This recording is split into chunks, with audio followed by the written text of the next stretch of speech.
Hold on to your fedoras, history fanatics. Are you ready to unravel the greatest ancient mystery that has captivated humanity for millennia? Then smash that subscribe button, ring the notification bell, and prepare to journey with us into the heart of the enigma, Atlantis. We're not just talking myths and legends. We're diving deep beyond the romanticized tales to uncover what Plato, the great philosopher, truly meant to tell us. Get ready for a mind-bending ride that will challenge everything you thought you knew about the lost city. The salty spray of the Aegean Sea kissed the sun-bronzed face of young Timaeus as he listened, captivated, to the aged Critias. The year was 360 BCE, and the bustling agora of Athens hummed with the vibrant discussions of philosophers, merchants, and citizens.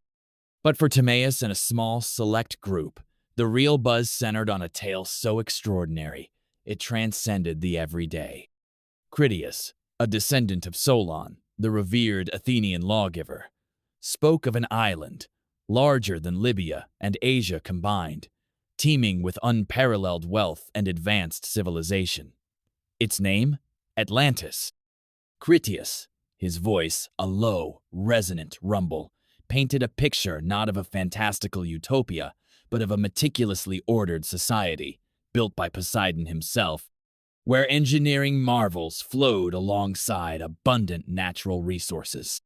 He described concentric rings of land and water, harbors bustling with ships, and temples glittering with orichalcum, a metal said to gleam with the fiery light of copper and gold.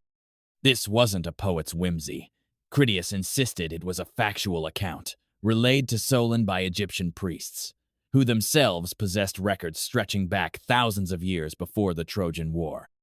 The Atlanteans, he explained, were a powerful maritime empire that had attempted to subjugate the entire Mediterranean world, only to be bravely repelled by a nascent, uncorrupted Athens. Then, in a single cataclysmic day and night, Atlantis vanished beneath the waves, swallowed by earthquakes and floods. For centuries, this was the narrative. A lost continent, swallowed whole, a utopian dream turned watery grave. It fueled countless expeditions, inspired novels, and adorned the silver screen. But what if Plato, in his dialogues Timaeus and Critias, wasn't simply recounting a literal history? What if beneath the mesmerizing veneer of a sunken city lay a deeper, more profound message?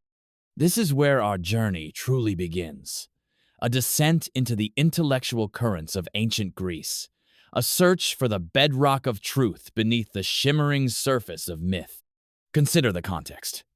Plato, disillusioned by the political turmoil and moral decay he witnessed in Athens, the very city that had unjustly condemned his mentor. Socrates was a philosopher deeply concerned with ideal states, with justice, and with the rise and fall of civilizations. He wrote The Republic, detailing his vision of a perfect society.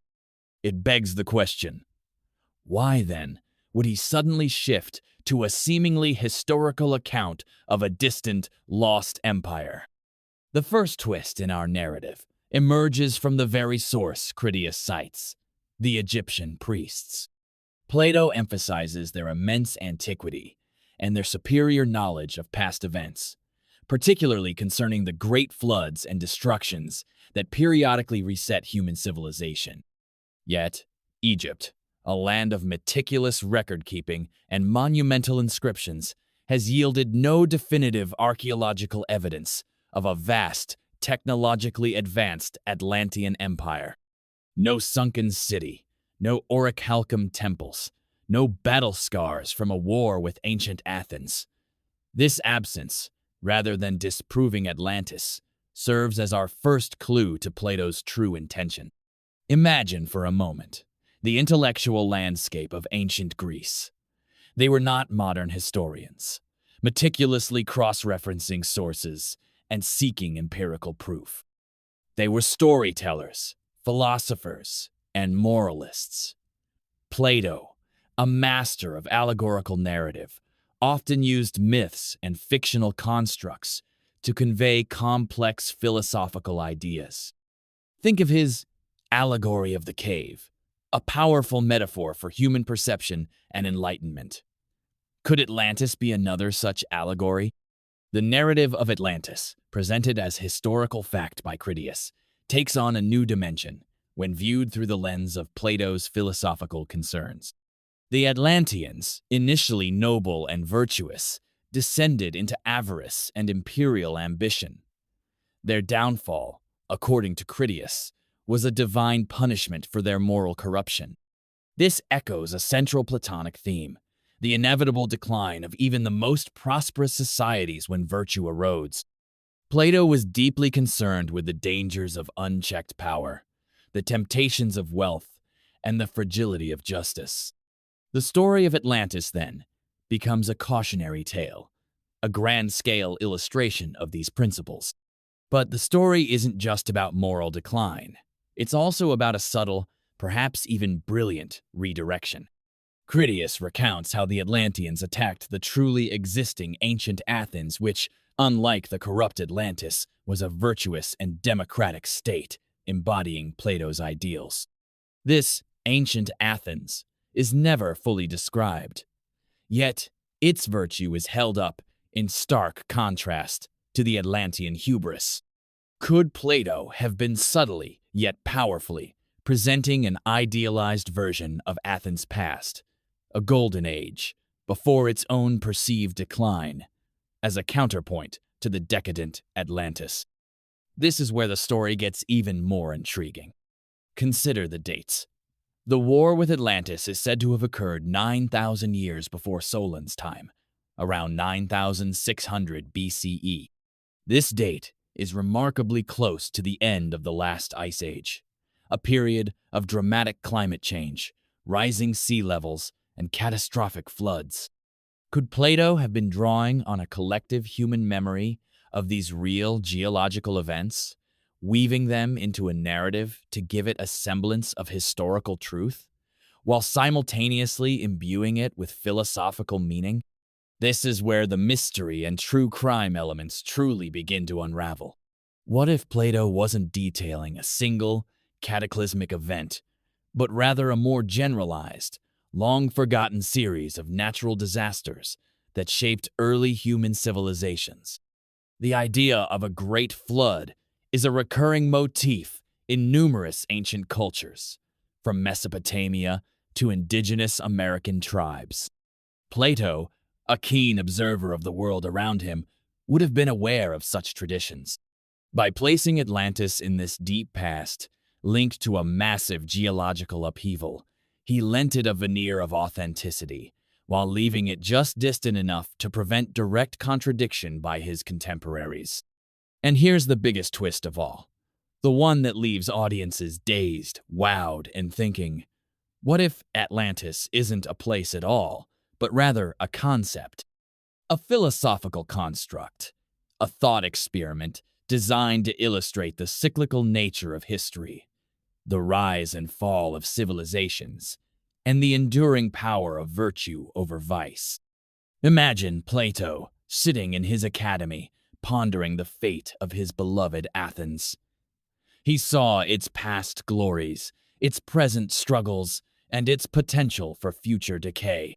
He wanted to warn his fellow citizens, to impart a timeless lesson. Rather than a dry treatise on political philosophy, he crafted a captivating narrative, a story so compelling that it would resonate through the ages. He cloaked his philosophical arguments in the thrilling guise of a lost city, a powerful empire that met its tragic end due to its moral failings.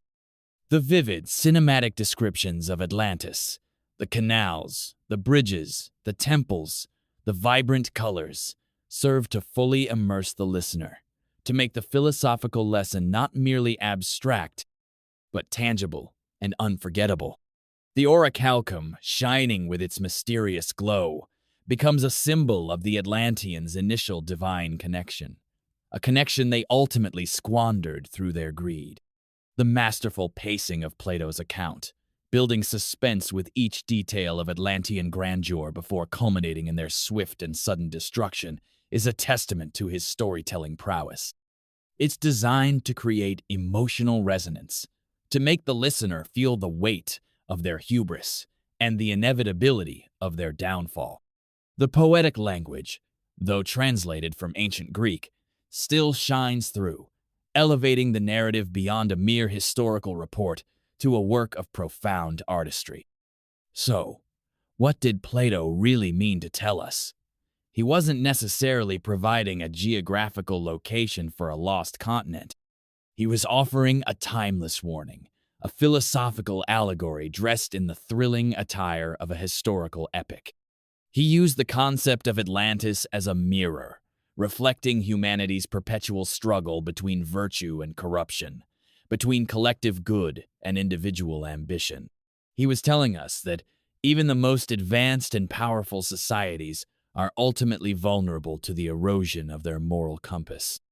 The true legacy of Atlantis, therefore, isn't found in sunken ruins or forgotten technologies. It lies within us, in the lessons it offers about human nature, societal collapse, and the enduring importance of justice and moderation. Plato's Atlantis is not a historical riddle to be solved by archaeologists, but a philosophical challenge to be pondered by every generation. It's a call to look inward, to examine the foundations of our own societies, and to learn from the cautionary tale of a magnificent civilization that, consumed by its own grandeur, ultimately sank beneath the waves of its own hubris. The real treasure of Atlantis isn't gold or orichalcum. It's the wisdom embedded in Plato's profound and masterful narrative. And that, dear history buffs, is a truth more astonishing and enduring than any lost city.